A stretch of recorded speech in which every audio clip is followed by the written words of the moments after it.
Zensus 2022. Kommt nun ein Lastenausgleich?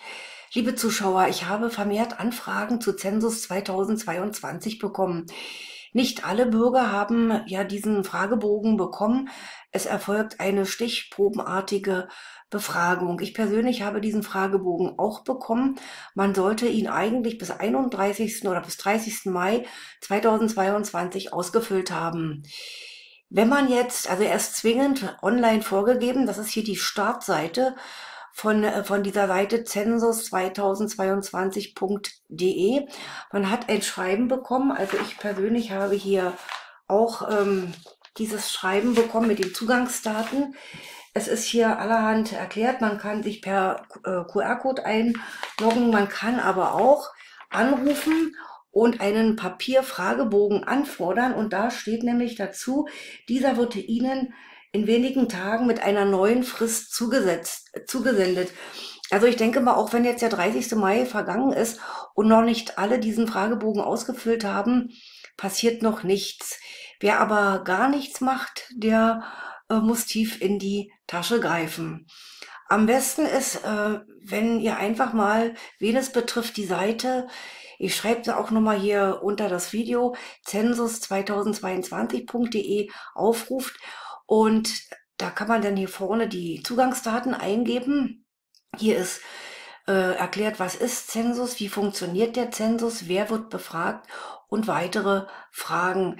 Wenn wir jetzt hier, was ist der Zensus, mal uns den Überblick anschauen, Nutzen und Notwendigkeit, gesetzliche Grundlagen, dann hier die Ergebnisse, wer führt den Zensus durch und so weiter. Das könnt ihr alle selber durchlesen, das brauche ich jetzt hier nicht vorzulesen, aber es stehen auch die gesetzlichen Grundlagen drin.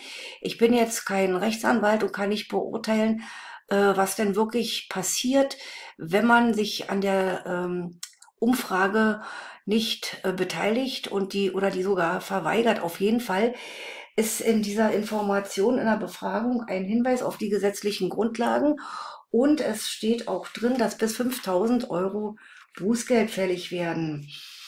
Also ich habe mich da auch ein bisschen schwer getan mit dieser Befragung für das Statistische Bundesamt. Der Stichtag der Fragen ist der 15. Mai 2022. Also was an dem Tag aktuell war, soll man ja angeben. Also ich habe mich eingeloggt hier mit meinen Zugangsdaten in hier Zugangsnummer, Aktivierungscode, Sprache kann man auswählen und dann kann man sich anmelden. Es steht drin in diesem Merkblatt, dass es ungefähr 10 Minuten dauert. Ja, so lange dauert das gar nicht. Gefragt wird natürlich die Adresse, die steht aber ja eigentlich schon drauf, weil man einen physischen Brief bekommen hat. Dann wird gefragt, ob die Objektanschrift korrekt ist und ob man Eigentümer ist oder Verwalter ist, wie viele Wohnungen sich in dem Gebäude befinden, in welchem Jahr das Gebäude fertiggestellt wurde und welcher Gebäudetyp, also ist es ein freistehendes oder ein Mehrfamilienhaus, wer ist Eigentümer des Gebäudes, eine Privatperson oder juristische Personen. Dann ist nach der Heizungsart gefragt. Also ich persönlich habe Zentralheizung, Erdgas.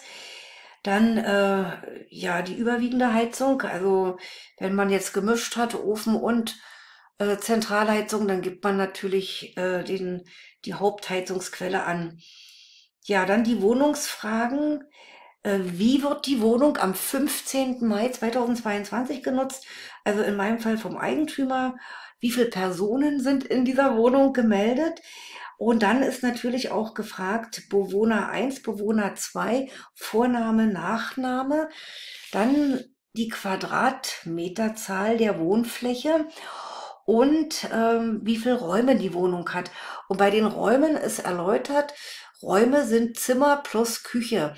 Also wenn man jetzt eine Wohnung mit 4 Zimmer, Küche und Bad hat, müssen 5 Räume erfasst werden.